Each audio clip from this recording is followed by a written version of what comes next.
It's not about the camera until it is. When first impressions matter, that's when having a proper camera makes a difference. And that's where things shifted for me. If you're making videos for yourself, don't overthink the gear. Your phone, or even something like the Osmo Pocket 3, is more than enough to get started, start learning, start building confidence and consistency. But once you start getting paid, once you start working in front of clients, the image that you portray, it then matters. That's when it pays to look the part. This video breaks down why the Sony ZV-E10 Mark II is the go-to camera for serious content creators. And it changed the way how people responded to my work. Let's get into it. Part 1. For beginners, just start with what you have. The iPhone and the Osmo Pocket 3 are more than capable. The Osmo Pocket 3 has a built-in gimbal and it comes with the DJI Mic 2, which is absolutely perfect for content creators. So I used the Osmo Pocket 3 and the iPhone to learn how to do my storytelling, to learn how to do my composition, to learn about frame rates, basically just to learn to get started, create some content and put it out there. And honestly, most people that look at your content, they're not going to be able to tell if it was shot on a professional camera, an iPhone. It all more or less looks the same to the end user. So really, a huge professional camera isn't really a necessity. The goal at first is not to look professional, it's to build a skill. Your smartphone or the Osmo is absolutely perfect for that. Part 2, the moment it changes working with clients. So I landed a video gig with one of my clients, and it was essentially going to be a talking head style video at a construction site, and we were going to visit a couple different job sites, and the owners of that construction company were essentially going to talk to the camera and kind of walk around the site and take videos. And you know, I felt like everything went well, but I could certainly tell that they were not impressed by the camera. Hey, I'm your videographer. This is my camera. What do you think? You know, they didn't just outright say like, why are you using that little tiny camera? But they would make comments like, are you sure that camera's big enough? Or are you sure that's going to work? Like, you can tell they did not trust the camera at all. I found myself basically selling the camera to the client after I already had the work. And of course, we went through with the videos. The videos came out awesome. They paid me for the videos, but I can tell that they were not impressed with that camera. And this happened to me twice, right? So I did that again at a hair salon where I showed up for the video shoot that I was being paid for. It wasn't a lot of money, so I didn't feel bad about it. I didn't have, you know, the big, bad, expensive camera yet, but I was just using what I had. And they were intrigued by the camera. Don't get me wrong, but you can tell that they were expecting like a full-framed mirrorless camera with a huge lens, and that is not what I had. So even though those videos came out just as good as they could have, just the perception of that little baby Osmo Pocket 3 was not giving off the professional vibe. And that's the moment you realize that clients don't just hire you for content, they hire what they think a professional should look like. And the gear that you use becomes a part of that story, especially when it's a first impression. And so finally, I came and I brought this to a couple of different shoots for some new clients, of course, and you can immediately tell the difference. They just feel like a sense of comfort when you pull out this huge camera and this huge gimbal, and you can just tell on their body language, right? They're paying for a professional, and to them it feels like they're getting the professional treatment when you're using professional equipment. So even though Osmo Pocket 3 is more than capable enough to make some dope ass videos for your clients, just having that big lens, that big camera body, and a cool looking microphone and a huge gimbal, just the sight of that gives the professional vibe. And I would say that's the biggest reason why I switched to these bigger mirrorless cameras, in addition to wanting to take my content creation to the next level. But I will say for sure that if you're going to be getting paid to do some work, you should probably get yourself a ZV-E10 Mark II or some kind of mirrorless camera, because you got to look the part, right? Like if you took your car to a mechanic and he opened up a little toolbox that looks like it was bought at the dollar store, but he's a master mechanic, right? You know, even though you believe that he's good at what he does, he has great reviews and he gets results. If you see him take out that little pink screwdriver with flowers on it, you might not trust that he's giving you what you paid for. And same thing with a doctor, right? If you go to meet a doctor and instead of going to a clinic with the receptionist and waiting rooms, you basically go to some guy's basement and he's like wearing shorts and flip-flops, but he's a great doctor, right? But you don't really trust that he is because he doesn't look the part. So I guess that's the point of the stories, is that, you know, if you're going to be getting paid to do some work, you should probably look the part. And the ZV-E10 Mark II certainly, hits that spot while not being overly complicated. Now, on my journey, I'm just getting started. I will likely move on to full frame sooner or later, but I don't feel like I'm in any rush to get there because ZV-E10 Mark II is doing the job just fine for me. I feel like if I land some jobs, some more high budget jobs, then I'll eventually move there. But for now, this is what I got, this is what I use, and it's hitting all the marks as far as quality and perception. Part 3, perception shift, ZV-E10 paired with a gimbal and pro audio. Now, I used this camera setup and this gimbal setup a couple of times, and I noticed immediately that people are more impressed by a bigger, more professional setup. And not to mention, this is actually better equipment, and once you know how to use it, you really can capture a ton of ultra professional footage a lot faster and a lot easier. And you can really feel the shift in someone's body language and attitude when you're wielding this giant gimbal and camera around. So a couple things I like about the ZV-E10 Mark II paired with this lens and this audio is that the audio is absolutely perfect. This mic has directional audio, which is incredibly helpful to try to isolate the noise to just the person that's talking to the lens. You have the ability to switch that omnidirectional microphone, and that's incredibly helpful for run and gun shooting. I just wrapped up a video shoot at a salon, and I had this camera and mic set up, and it was absolutely perfect because I was able to get ultra smooth footage. This lens with the Sony autofocus was able to lock onto my target and not let go. The ultra wide aperture on the Sigma lens allowed for ultra blurry backgrounds, and I would say all in all it does actually produce better, more professional footage than the Osmo Pocket 3. But even more than that, I think the real importance of this setup is just to give the perception of a professional. So in other words, I can produce nearly identical footage and audio with the Osmo Pocket 3, but the main difference being the perception and the respect. Part 4. Outgrowing the beginner setup. So if you're somebody like me, you likely started out with just an iPhone and you moved up to different cameras like a Insta360, even using the phone gimbals, or even the Osmo Pocket 3 itself kind of takes you to that next level. But you can only take those things so far. You just want to continue to learn, you want to continue to expand your skills, and once you cross over to the mirrorless camera game, it becomes exciting again, and you start learning a whole lot more stuff. Now, I will say that the ZV-E10 Mark II has way more control over the way that your video looks and the way that you record things. So the ZV-E10 Mark II is the absolute perfect camera for content creators for a lot of reasons. I'd say the biggest reason is that 26 megapixel sensor. I've used this to take professional photos. This camera does take raw photos, and editing raw photos inside Lightroom is 1,000 times better than editing iPhone pictures anywhere. I've been paid thousands of dollars for photography with a sensor of this size. One of the biggest advantages over the Osmo Pocket 3 is the interchangeable lens. So I have the Sigma 16mm f1.4 that lives on this camera pretty much full time, but I also own a Sigma zoom lens, ultra wide zoom lens that I use for real estate photos. And the ability to get different looks out of different lenses goes a long way. I do like to pair my lenses with a CPL filter or an ND filter so I can control my shutter speed and control the light that hits my sensor. And I would say my favorite thing about the Sigma 16mm lens is that the performance it delivers as compared to the price that it is absolutely incredible. I'm using the Sigma 60mm right now.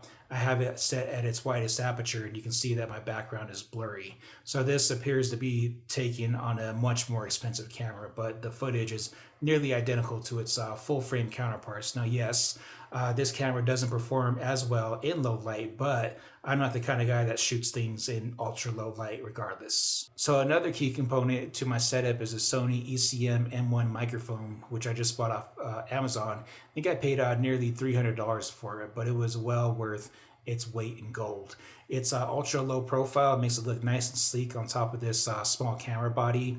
And it has all kinds of controls, including the ability to change direction, and that I found to be very helpful when I'm shooting basically some B-roll and I'm behind the camera, but I want my voice to be heard as I'm talking about things that are on the camera. So you can switch that to record just behind if you want.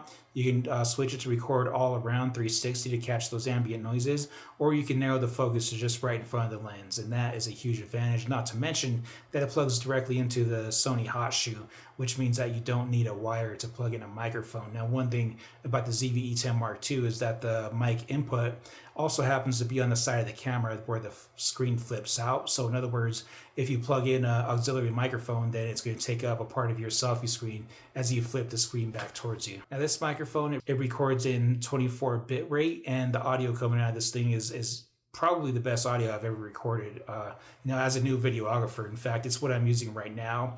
I got my ZV-E10 set up on a tripod here in my office. Sigma lens and that microphone combination are all being viewed right now. So this is the image quality that you can expect, as well as the audio quality that you can expect with this setup, which is incredibly professional. One of my favorite features about the ZV-E10 Mark II is that the screen rotates when you flip it. So in other words, when you take the screen or the camera, you rotate it vertical so that you can shoot, TikTok reels or reels in general.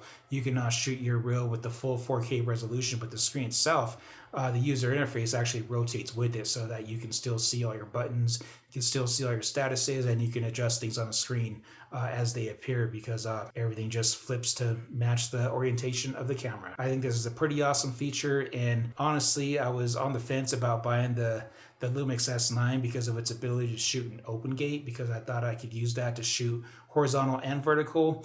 I ended up getting the ZV-E10 Mark II because I already had the lenses, I already have batteries. I'm already basically invested into Sony APS-C, and I'm not disappointed with this purchase at all. I also owned the Sony a6700, which is a much better camera for a lot of reasons. Those reasons include that the a6700 has IBIS, it has a viewfinder. I think that's about it, but it is a little bit bigger, it is a little bit heavier and bulkier. And there's a bunch of dials on top and on front and on back that are basically curated for photography. So it can be incredibly intimidating to pick that thing up and start using it. It took me a little while to figure it out, but that did make me appreciate how simple the interface is on the ZV-E10 Mark II. One of my favorite things being this red tally light right there on the front of my camera, where I know it's recording right now because I got that red light right there in my face. You got the instant background blur button, which if you're like me, you're just gonna keep that aperture wide open, and you'll always have the background. The autofocus on this bad boy is it never misses. Now this camera, I will warn you, does not have IBIS, so you're gonna have to rely on that digital stabilization built into this camera. I find that if you understand what your limitations are for the camera that you're using, you can basically work around that and just use the camera as it was intended. So I always keep this camera locked off on a tripod for ultra stable still shots, and I also pair this camera with the RS3 Mini for my ultra smooth gimbal shots. Now, I learned how to use a gimbal by using the RS3 Mini, and that's when I took my gimbal game to the next level. But it's a smooth transition moving from the Osmo Pocket 3 to the RS3 Mini with this camera.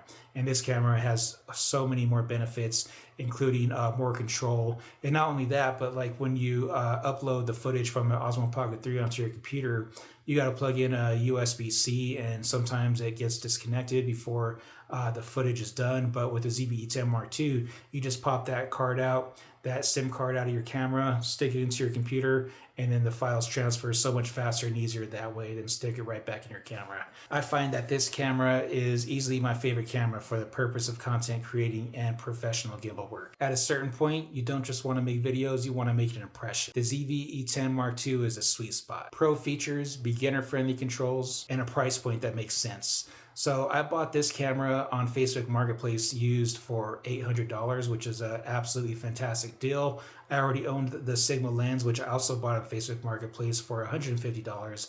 And then I bought the ECM-M1 microphone. I paid full price for that at $300. So where does that put us at? Just over $1,000 for my entire setup. And that is an incredible deal, especially when you consider that this camera shares the same sensor as the FX30. So this is basically identical footage as a pro Sony cinema camera. Now, unlike the FX30, this guy does get kind of hot, so I probably wouldn't trust it at a wedding or a super long podcast. But for what I do, which is making short form content for myself and for my clients, making my YouTube talking head videos, this is absolutely my favorite camera for that purpose. Part 5, the creator's journey. So I got into the content creation game basically over a decade ago when I was a sales rep at a huge glass company, and of course we had social media, and I used to use my phone to take these awesome pictures of these awesome jobs that we would install. And one of my favorite things to do was to start taking pictures of all of our projects with the iPhone that I had. So I taught myself about composition, about lighting, about basically content and social marketing years and years ago. And I've basically been continuing that. I haven't really been pouring my full self into it until recent years, but essentially, you know, when you do something over and over, you just get better and better. Now, it wasn't until just a year ago when I decided to upgrade even further and actually buy a real camera and get even better footage, but it wasn't, you know, it wasn't a linear path. So I basically moved on from the iPhone and I started using the DJI gimbals to hold my iPhone, and I learned how to use a gimbal, how to use the controls, and I started to realize that when I leave my phone in full auto mode, I would try to record motion shots in a bright room, the footage would end up real choppy because your iPhone's constantly making adjustments to give you the best exposure possible. And that's when I took the course, I think it's called 14-Day Filmmaker Smartphone Edition. And that course basically opened my eyes into the world of cameras, where I essentially learned how to use my iPhone. I learned how to use ND filters. I started buying lenses for it. I started, you know, downloading apps like Filmic Pro and basically just learning how to dial in my settings. And I highly recommend that you do the same if you think you want to be a content creator, because I promise you, having a better camera isn't going to increase your game.